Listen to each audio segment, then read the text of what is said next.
Gusto en saludarlos a todos. Buenos días. Acá también, buenos días. Bueno, hoy iniciamos, bueno, también por supuesto, ya saludé a Luis y a Mariana, ya les doy la bienvenida también. Gusto en saludarlas otra vez. Sobrina de Héctor y Liz, de Liz, ¿verdad? O del bueno de los dos, pero por el lado de Liz, ¿verdad? Bienvenidos. Hoy iniciamos el estudio del capítulo 6 del material que estamos desde hace algún tiempo usando. El tema es cuál es la meta del crecimiento o cuál es la meta de la madurez espiritual. Cuando hablamos de madurez espiritual y que queremos crecer en el Señor, bueno, ¿cuál es la meta o cómo se ve? ¿Cómo se ve una persona madura o espiritual o crecida espiritualmente? Cuando hablamos acerca de un modelo, yo creo que Dios nos ha dado también personas en medio de la iglesia y esa es una de las razones por las que nos permite ser parte de un cuerpo, porque en la iglesia Dios nos permite conocer modelos, ¿sí? Tanto los matrimonios, las señoras, los señores, los jóvenes son modelos de los chicos, ¿verdad? Y con las diferentes edades Dios permite establecer esa ruta o ese camino, ese sendero, generación tras generación, de cómo se ve una persona que está teniendo los ojos puestos en Cristo, ¿verdad? Y aprendemos de otras personas. Eso es uno de los propósitos de la iglesia, ver personas en carne y hueso con una vida caminando, conociendo al Señor Jesucristo y vemos el cómo es que se ve en carne y hueso eso. Y en las Escrituras tenemos un personaje que es Pablo, el apóstol Pablo, que entre más hemos estudiado, entre más vemos, su vida es muy relevante en muchos aspectos, no solamente porque Dios lo usó para establecer muchas iglesias en Asia, en esa parte del libro de Hechos donde dice hasta lo último de la tierra, Pablo es el que impulsa ese crecimiento del cristianismo, de la fundación, establecimiento de iglesias fuera de Jerusalén o de esa área. Lo hace fundando iglesias, predicando el evangelio, pero también establece iglesias, no solamente predica, pero también se preocupa y se ocupa para establecer iglesias, para que las iglesias sean cuidadas. Ahorita vamos a ver un texto relevante al respecto. Tiene el corazón de un pastor para preocuparse, consolar, ayudar, animar a los creyentes a las iglesias donde él visita. También lo tenemos como un ejemplo de no solamente que vive lo que predica, porque lo cree, ¿verdad? A partir de su conversión, su encuentro con el Señor Jesucristo, pero lo enseña y después también lo escribe. Dios permite que Pablo sea una persona que deja un documento que las enseñanzas que él aprendió del Señor Jesucristo queden documentadas para la vida de la iglesia, no solamente en ese tiempo, sino para nosotros hoy, como la palabra profética más segura, la palabra de Dios, las escrituras para nuestros tiempos. Y lo que llama mucho la atención de la vida de Pablo es que él no buscaba la atención para sí mismo, ¿sí? Él no buscaba la atención para sí mismo, sino si él fuese el escritor de Hebreos, le caería muy bien, y creo que Hebreos 12:1, si fuesen palabras de Pablo, no estarían fuera del lugar, pues, ¿verdad? Dice, puestos los ojos en Jesús, autor y consumador de la fe. Si no fue Pablo el que escribió esa parte de Hebreos, tenemos ilustrado la mirada puesta en Jesucristo en las demás cartas, ¿verdad? Puestos los ojos en Jesús, autor y consumador de la fe.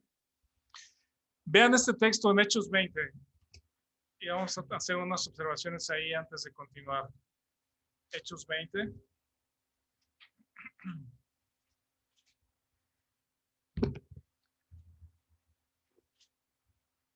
Hechos en el capítulo 20. Acabamos de cruzar por ahí recientemente los miércoles en la mañana. Ahorita llevamos en el capítulo 22. Y esta ocasión de Hechos 20,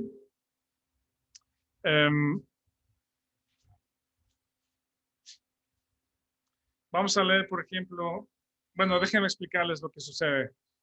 Eh, Pablo está terminando su tercer viaje misionero y él desea regresar a Jerusalén para celebrar la Pascua. Regularmente él planeaba sus viajes para poder regresar a Jerusalén para celebrar la Pascua. Al parecer, en este tercer viaje misionero, digamos que le ganó el tiempo y ya no alcanzó, se le pasó la fecha pues de la fiesta de la Pascua, ¿sí? Por estar de visita en varias ciudades. Y lo que dice Pablo es, bueno, voy a buscar llegar a la fiesta de Pentecostés, que era 50 días después de la Pascua. Eso lo tenemos muy claro también pues, en el Antiguo Testamento y luego en el libro de Hechos, los primeros capítulos. Y parece que esa es su meta. Si ya no llegó a la Pascua, dice, voy a llegar entonces a la fiesta de Pentecostés, a Jerusalén. Y entonces, por esa prisa o por el deseo de llegar a Jerusalén, ya no puede pasar a Éfeso, que era una ciudad muy importante para la extensión del evangelio. Entonces, la ciudad más cercana que quedaba en su ruta es la ciudad de Mileto. Y ahí en Mileto dice, mandó llamar a los ancianos de la iglesia de Éfeso y quizá de otras regiones y los manda a traer a Mileto eh, para tener ahí esta reunión. Y estas son las palabras que Pablo le dice a esos pastores de la iglesia. Lo voy a leer desde el versículo 24. Dice, pero de ninguna cosa hago caso, ni estimo preciosa mi vida para mí mismo. Vean cómo se expresa, pues eso me encanta, me gusta mucho cómo este es el tipo de modelos que vemos en la vida de Pablo, ¿no? Luego, ahorita lo comentamos. Con tal que acabe mi carrera con gozo y el ministerio que recibí del Señor Jesús para dar testimonio del Evangelio de la gracia de Dios. Y ahora, he aquí, yo sé que ninguno de todos vosotros, entre quienes he pasado predicando el reino de Dios, verá más mi rostro. Por tanto, yo os protesto en el día de hoy que estoy limpio de la sangre de todos. Este versículo 27, podríamos subrayarlo los que gusten, dice, porque no he rehuido anunciaros todo el consejo de Dios. No se guardó nada, ¿verdad? Para enseñar. Dice, por tanto, mirad por vosotros y por todo el rebaño en quien el Espíritu Santo os ha puesto por obispos para apacentar la iglesia del Señor, la cual él ganó por su propia sangre. Porque yo sé que después de mi partida entrarán en medio de vosotros lobos rapaces que no perdonarán al rebaño, y de vosotros mismos se levantarán hombres que hablen cosas perversas para arrastrar tras de sí a los discípulos. Por tanto, velad, acordaos que por 3 años de noche y de día no he cesado de amonestar con lágrimas a cada uno. Y ahora, hermanos, os encomiendo a Dios y a la palabra de su gracia, que tiene poder para sobreedificaros y daros herencia con todos los santificados. Vamos a orar. Señor, te pido que tu Espíritu Santo nos enseñe tu palabra, que haga un impacto en nuestro entendimiento, en nuestro corazón, y que siga transformando nuestras vidas, que encontremos en tu palabra un fundamento firme para la fe, para nuestra vida diaria, y que sigas poniendo o que pongas en nuestro corazón, en el corazón de todos los que están aquí presentes, esta hambre de crecer, hambre de conocerte más, hambre de servir, hambre de conocerte más.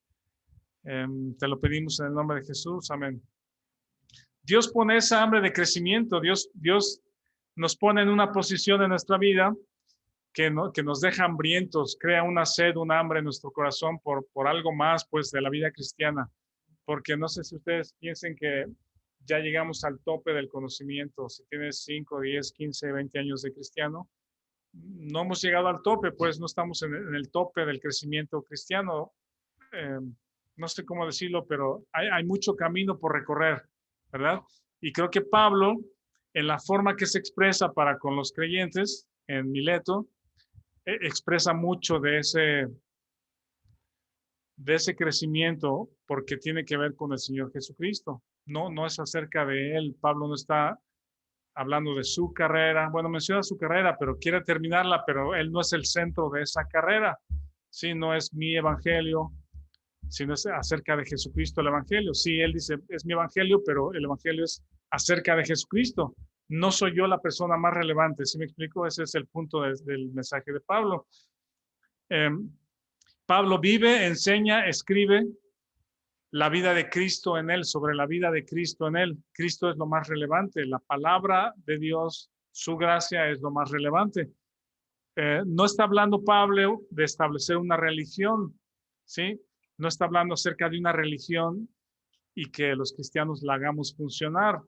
Ha habido muchos comentarios, he visto comentarios acerca de que el cristianismo no funciona. El cristianismo no funciona y algunos desertan de ese cristianismo y algunos ya le llaman, hay un término que ahora le llaman, en lugar de evangélicos, le llaman exvangélicos, ¿verdad? Se identifican como exvangélicos. Dicen, yo estaba en medio de los creyentes, crecí, canté, hablé, leí, aprendí, pero no encontré el sentido del evangelismo o del cristianismo, pues, ¿verdad? Y entonces desertan. Esa es una parte muy triste porque creo que el centro, o buscan que el centro de la actividad o de la vida sea una religión o unas actividades, ¿sí? Cuando el centro es Jesucristo. El centro de nuestra vida es Jesucristo. ¿A quién me voy a parecer? ¿Sí? Si pusiéramos, como estoy diciendo, a Pablo como un modelo, Pablo es un muy buen modelo respecto a la madurez espiritual, un creyente, un cristiano maduro, maduro en la fe. Pero el asunto no es Pablo, ¿sí? Sino Pablo es, mira a Jesucristo, puesto los ojos en Jesús. Bueno, repito, estoy poniendo estas palabras de hebreos en la boca de Pablo, pero estamos sentados en lugares celestiales juntamente con Cristo. Como Pablo lo diría en Colosenses.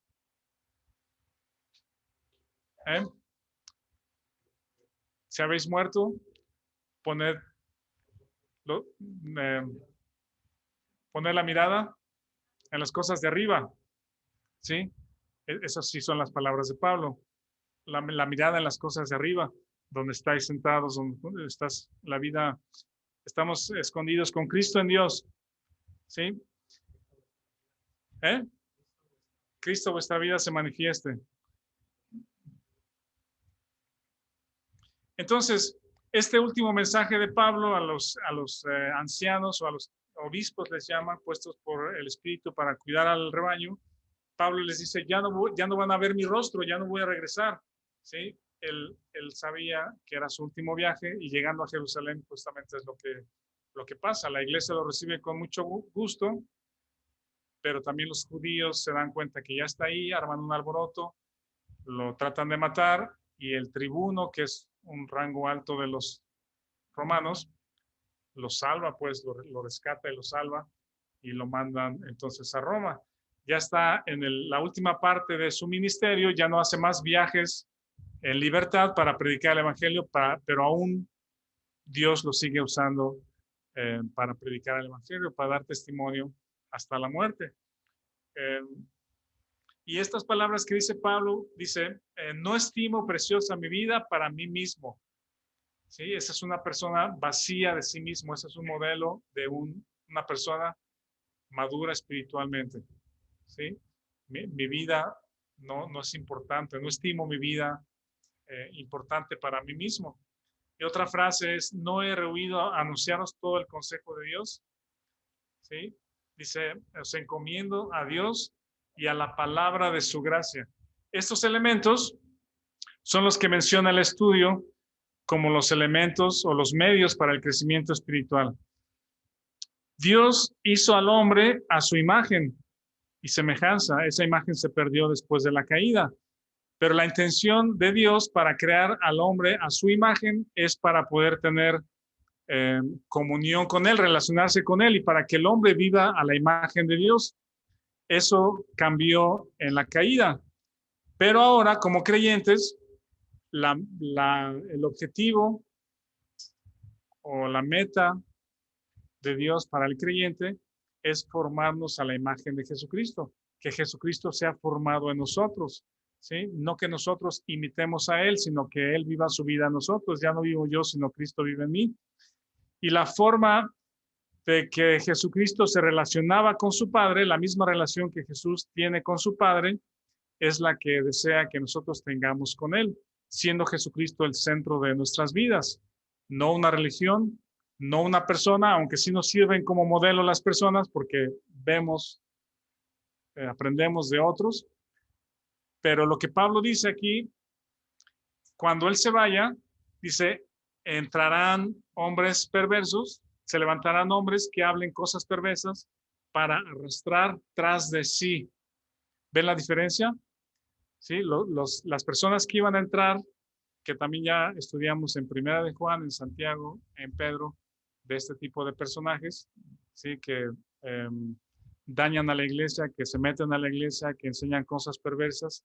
Aquí lo aclara y dice, arrastrar tras de sí a los discípulos, ¿verdad? Es decir, yo soy la persona más importante, síganme a mí, lo que yo diga, soy el ungido, soy el centro de sus vidas, sin mí no pueden, ¿sí? Eso es lo que hacen estos personajes y Pablo les dice, cuidado con esas personas, ¿sí? Cuando entran personas en medio de la iglesia y desean a los discípulos atraerlos hacia sí, cuidado, es una alerta, porque lo que deben hacer las personas maduras espiritualmente, de hecho los padres tenemos una responsabilidad similar, que es a nuestros hijos guiarlos hacia Cristo.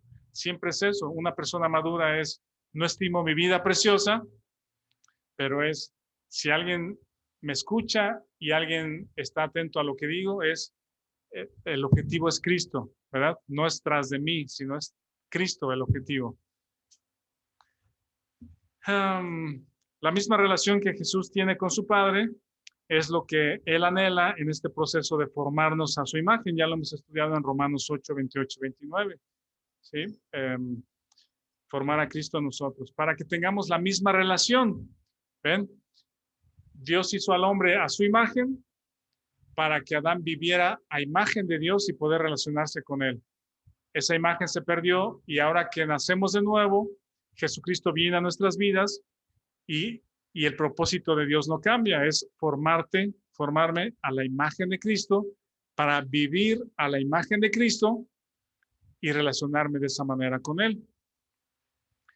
Bueno, en este texto de Pablo, él menciona los medios para la madurez espiritual.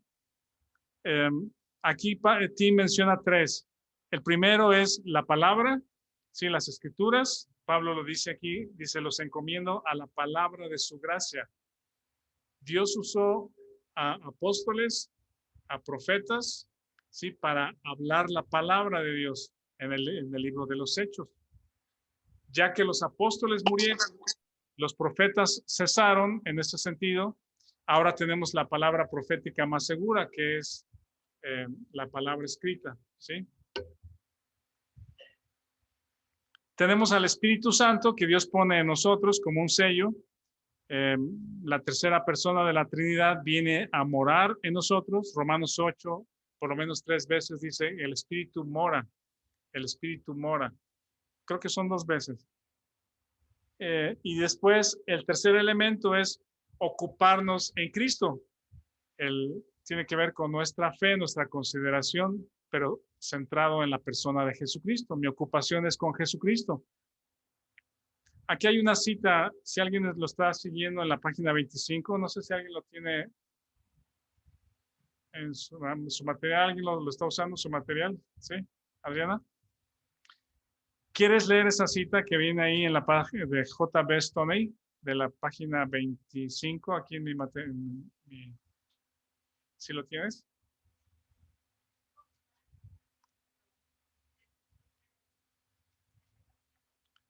¿Mande?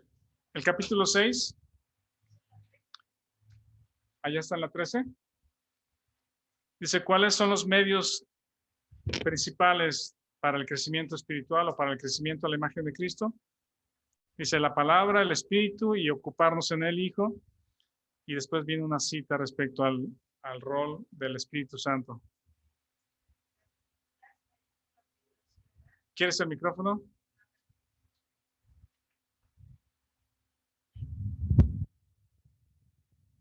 dice, las escrituras me dicen lo que Dios me da, pero no me lo dan. El Espíritu me aplica la palabra en su significado divino y entonces poseo lo que las escrituras declaran que es mío por gracia de Dios. Por ejemplo, la palabra me dice que al contemplar la gloria de Dios seré transformado. 2 Corintios 3:18. No me transforma, sin embargo veo claramente lo que dice. Me comunica algo muy importante, pero la comunicación es para que algo muy importante me pase y esto solamente puede ser por la obra del Espíritu Santo. Ajá. Alguien decía, más vale que a los creyentes nos guste leer porque a Dios le gusta escribir, ¿sí? Entonces, realmente el mensaje de Pablo a los creyentes es como una despedida, porque Pablo ya no va a regresar a esa región, pues, donde hay tantas iglesias, y les dice, les encomiendo a Dios y a la palabra de su gracia. Él sabe que la palabra de verdad, y varias veces lo dice también en sus cartas, asidos de la palabra, ¿verdad? Es lo que nos va a mantener informados de la verdad de Dios respecto a las cosas, ¿sí? La palabra de Dios es la verdad respecto a las cosas, respecto al origen del hombre, respecto al pecado del hombre, respecto a la necesidad de un Salvador, respecto a la familia, respecto a las finanzas, respecto a la vida de la iglesia, respecto al crecimiento espiritual, respecto a la conducta del creyente, a las cosas venideras, ¿sí? Afuera encontramos ideas, pensamientos, filosofías, teorías respecto a todas estas cosas, pero solamente en la palabra encontramos la verdad respecto a todas estas cosas. Asidos de la palabra, y Pablo encomienda a los creyentes a la palabra de su gracia. Cuando vamos a la palabra de Dios, no solamente hagámoslo como un tema devocional, ¿sí? Es bueno leer proverbios, es bueno leer los salmos, encontramos refugio en el Señor, lo conocemos más en las escrituras, pero es importante rascarle más, estudiar más al detalle, pues el contexto, los escritores, los receptores de las cartas, y por eso nos gusta estudiar, no es que nos guste, sino creemos que es la forma mejor para estudiar es ir casi versículo tras versículo, libro tras libro, ¿sí? Y Tim lo explicaba de una forma interesante, que es, si vas brincando de tema en tema, ¿sí? Y en muchos lugares se enseña así, pues ir brincando de tema en tema, es como tener muchos eslabones, ¿sí? Pero los tienes separados. Un día hablas o el pastor habla acerca de Noé y el arca, ¿no? Y otro día habla acerca de la venida de Cristo y otro día habla de, no sé, Jesús en ¿cómo se llama? ¿Cómo se llama el monte? El sermón del monte, ¿sí? Y elegimos los textos y otro día me brinco al Salmo 23 porque es muy bonito y otro día, sí, hablamos de la fe de Abraham que entregó a su hijo y sí, o sea, seguramente podemos aprender muchas cosas de todas esas historias, pero es como tener eslabones separados, ¿sí? Y vamos brincando de un lugar a otro y nada está ligado, pero cuando estudiamos sistemáticamente, versículo tras versículo, libro tras libro, los eslabones se van uniendo y todos los temas se van tratando, todos los temas se tratan, pues, ¿sí? Y toma tiempo, pero de eso se trata, pues, de pasar tiempo en las escrituras, de estudiar, de ver las palabras, el original, en dónde más se usa, hacer preguntas al texto, al diccionario. Hay muchas herramientas para estudiar, pues. Entonces, si tú lo haces en tu casa, está muy bien.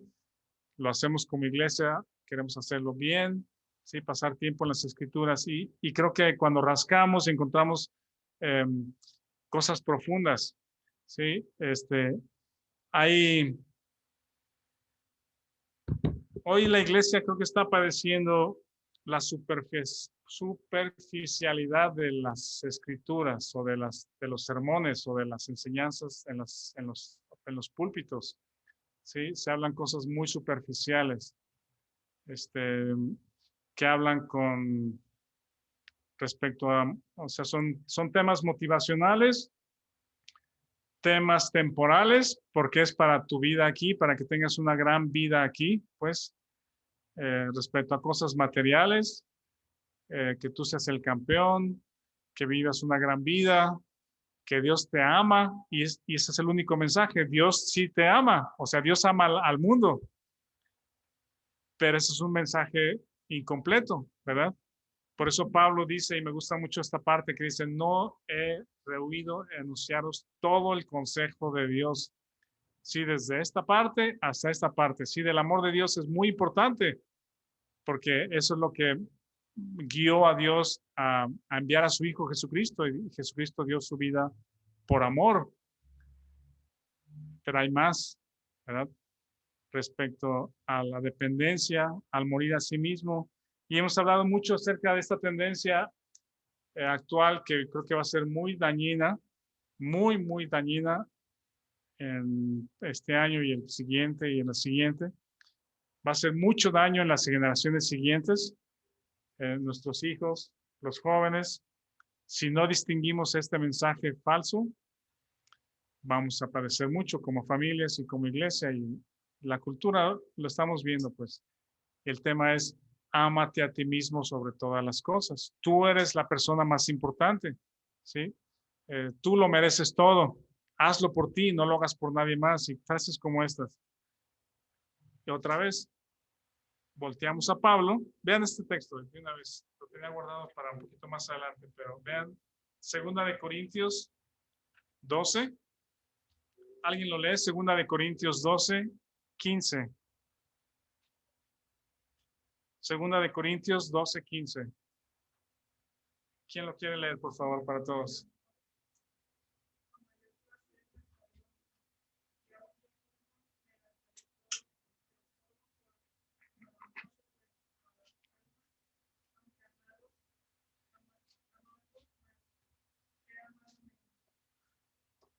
¿Qué les parece este versículo?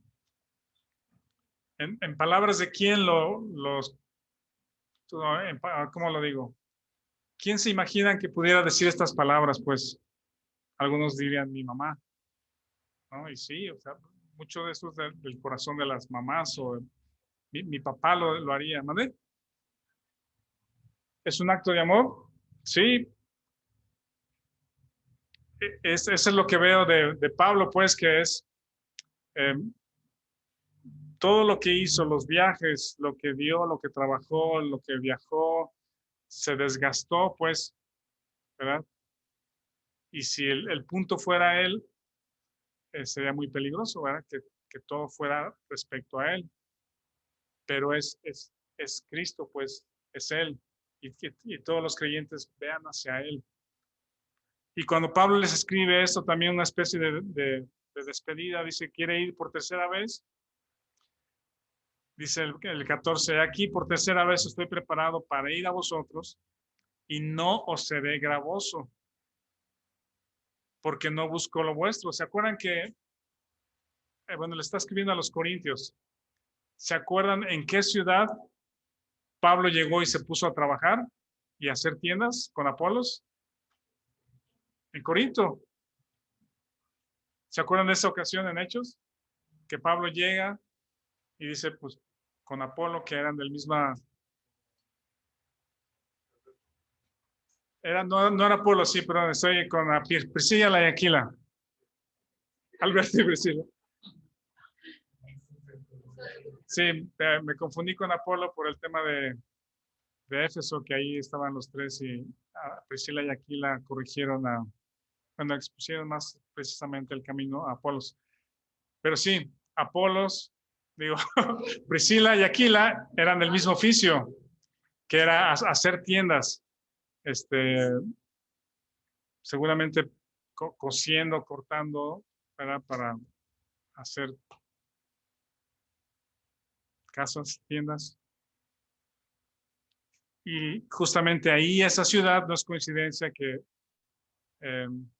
por razones de la mala interpretación que pudiese haber de su deseo de estar en esa ciudad y de predicar, Pablo le dice, no busco lo suyo, pues para que me entiendan, no vengo a cobrarles por venir, no quiero ofrendas, ¿sí? No quiero que me den ni dinero, ni cosas, ni bienes, ¿sí? Yo voy a trabajar, no se preocupen de eso. Y Pablo se empieza a trabajar con sus manos, haciendo tiendas, y de pronto pasa un tiempo y dice, y estaba de pronto ya de lleno dedicado a la predicación. El escenario cambió porque Dios le impulsó y había oportunidades para predicar, pero él repite este tema aquí y les dice, no os seré gravoso, porque no busco lo vuestro, sino a vosotros, pues no deben atesorar los hijos para los padres, sino los padres para los hijos. Y luego viene este texto que si lo quieren subrayar o poner un asterisco ahí en sus Biblias, es que marcan sus Biblias, este pudiera ser como la expresión más grande del amor de una persona hacia otra. Si el amor de Cristo expresado en una persona. Amor incondicional. ¿Sí? No hay nada más grande que esto, pues. ¿Sí? Y dice yo con el mayor placer, y no creo que haya sido fingido Pablo, pues, como hablando cosas políticamente correctas, ¿no? Un vocabulario que no lo sentía en su corazón, pero lo tiene que decir, ¿no? Dice, con el mayor placer gastaré lo mío. Y no sé si hubiera tenido mucho o poco, no sé, los recursos que hubiera tenido Pablo. Pero luego dice, y aún yo mismo me gastaré del todo por amor de vuestras almas. Y viene la parte sublime o superior. Dice, aunque amándoos más, sea amado menos. Y esto a veces lo encontramos en las relaciones padres, hijos, esposos, esposas, ¿verdad? Hoy se habla del amor 50-50. Si tú me das, yo te doy. Si tú haces, yo te amo. Condicionamos a los hijos. Ese no es el amor de Dios, pues. Entonces, cuando hablamos de madurez espiritual, vean cómo Pablo es como, no es la meta Pablo, ¿sí? Porque la meta es Cristo, pero Pablo es el modelo que nos guía a Cristo, o es un modelo que nos guía a Cristo. Lo que escribe, lo que hace, es bueno como alguien de carne y hueso, que hace, expresa, escribe el amor de Dios hacia nosotros. Esa es una persona madura espiritualmente. Y entonces él considera la palabra de Dios como el medio principal, como la verdad, y hemos dicho que la iglesia es columna y baluarte de la verdad, ¿sí? Y tristemente en muchos lugares las iglesias o muchas iglesias no lo están haciendo porque no estamos asidos de la palabra. La palabra nos comunica lo que Dios ha hecho, nos comunica quién es Dios, qué es lo que Él ha hecho, qué es lo que nos ha dado, pero no lo aplica a nosotros, ¿sí? El que lo aplica la palabra de Dios en nosotros es el Espíritu. El Espíritu aplica, nos enseña, abre nuestro entendimiento respecto a la palabra de Dios. Por eso tenemos que ir a la palabra en oración, pidiendo que el Espíritu Santo nos enseñe. Y el tercer medio, después de la palabra, el Espíritu, entonces es ocuparnos en la persona de Jesucristo. Ocuparnos en la persona de Jesucristo. Él es nuestro modelo, Él es nuestro fin, y después de Él no hay nada más.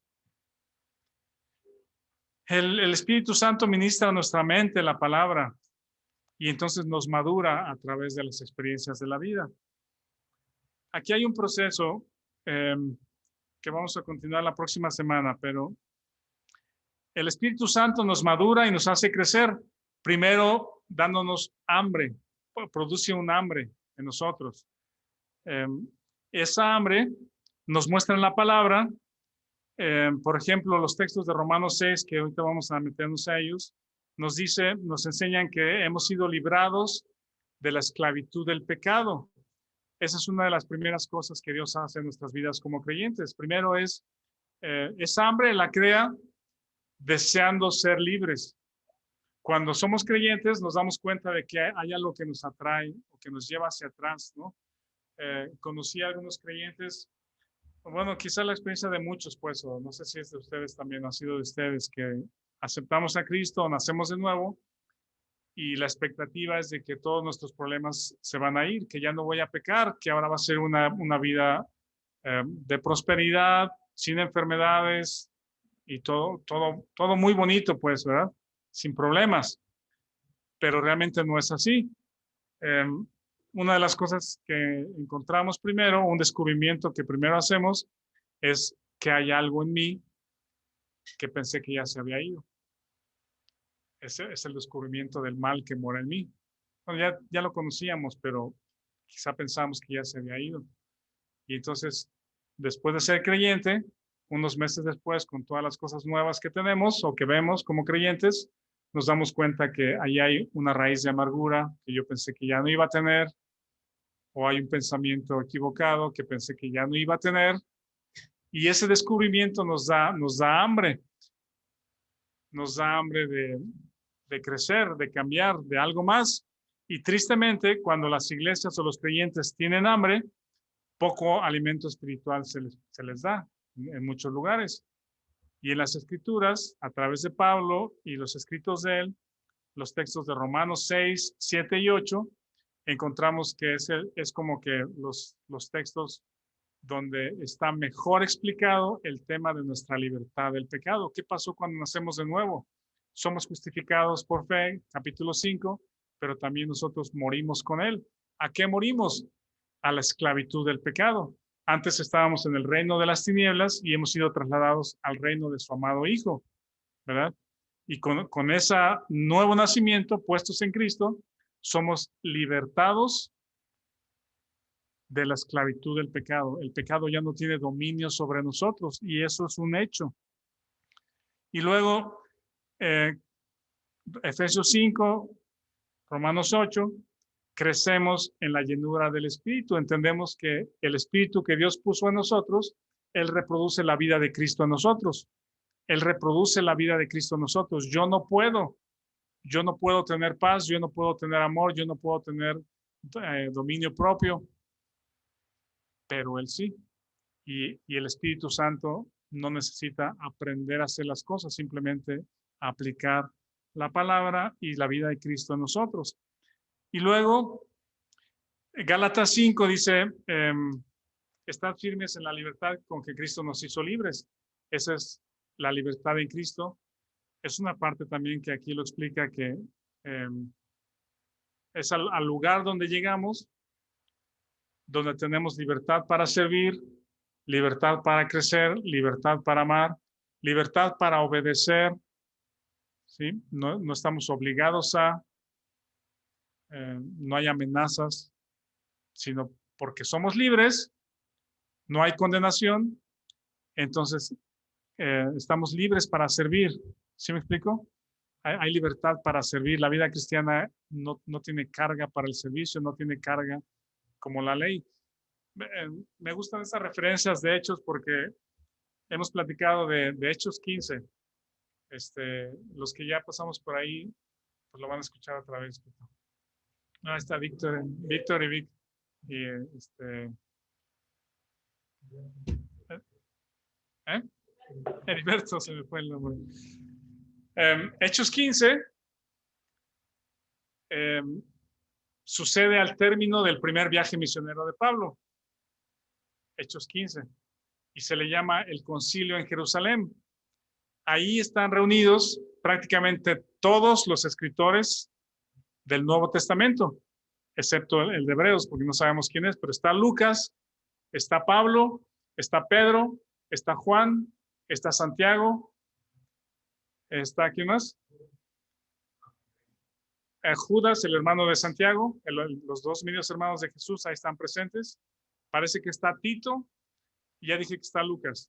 Entonces, Bernabé también estaba ahí, que era compañero de Pablo. Entonces, el motivo de esa reunión es que Pablo llega a Antioquía y dice, vean todas las noticias que tenemos de las personas que han aceptado a Jesús como el Mesías, que han recibido el mensaje del Evangelio en las primeras regiones donde él fue en el primer viaje misionero. Y entonces regresa a Antioquía Y había unos judíos que le decían a Pablo, no, pero tienes que decirles que si no se circuncidan no pueden ser salvos. Como judíos eran celosos de eso, de la ley. Y le decían, no, tienes que decirles, o los gentiles tienen que aprender que está bien, creyeron en Cristo, pero tienen que guardar la ley para ser salvos. Entonces hubo discusión entre ellos, hubo argumentos. Cuando llegó el asunto más grande, los hermanos en Jerusalén, Pedro, Santiago, los ancianos, mandaron llamar a Pablo con Lucas. Entonces Pablo vino a Jerusalén y hubo ese concilio, esa reunión. Es como el G8 ahora, ¿no? El G7, el G8, el G20 de los poderosos. Pues en este caso son los apóstoles, los ancianos, los discípulos, Pablo y su equipo misionero.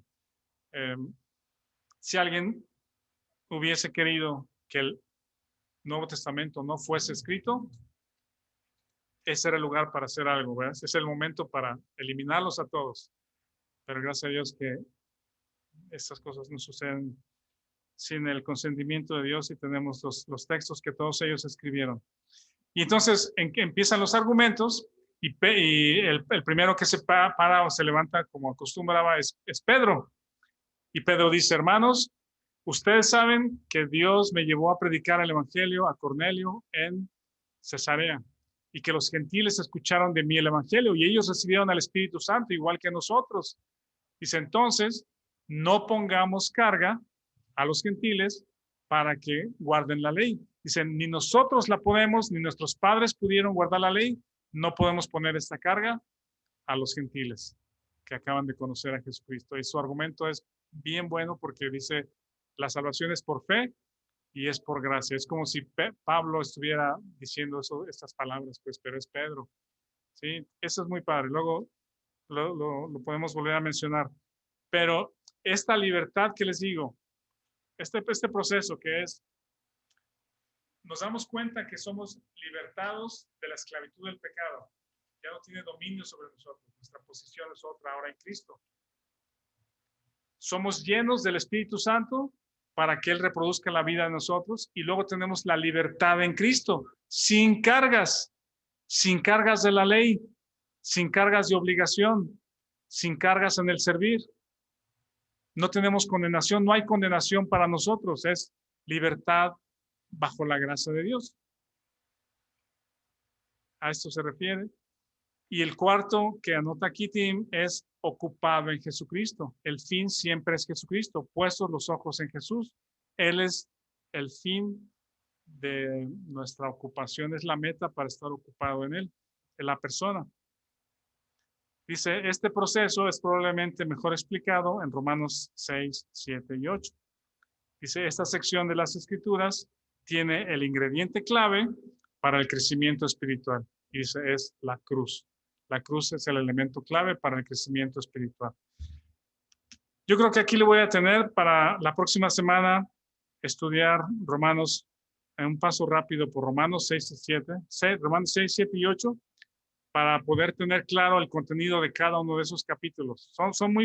Hay mucho detalle en todos los capítulos, pero si pudiéramos decir, Romanos 6 trata de esto, Romanos 7 trata de esto y Romanos 8 trata de esto, vamos a aprender mucho. ¿Sí? Vamos a hacer una oración para terminar. Señor, gracias porque nos has dado una vida nueva en Jesucristo y Él es la meta para el crecimiento. Gracias porque podemos descansar en la palabra, confiar en ella, tenerla escrita, estudiarla, aprenderla. Gracias por el Espíritu Santo, que es el que no hemos de entristecer, sino dejar por fe que produzca el fruto que nosotros no podemos. Gracias por la libertad que tenemos en Cristo de vivir la vida cristiana en gracia y no con una carga pesada de ley. Y también gracias porque, pues, estando tú vivo, resucitado, y nosotros juntamente contigo, siendo formados a tu imagen, podemos tener la misma relación contigo que tú tienes con tu Padre. Permítenos apreciar esto y descansar ahí, alegrarnos en esta comunión, en este diálogo, estar ocupados contigo, Señor, aún, pues en medio de todas las circunstancias, problemas, luchas, trabajo, esfuerzo de todos los días. Permítenos estar ocupados permanentemente en ti. Oramos en el nombre de Jesucristo. Amén. Gracias. Ahora.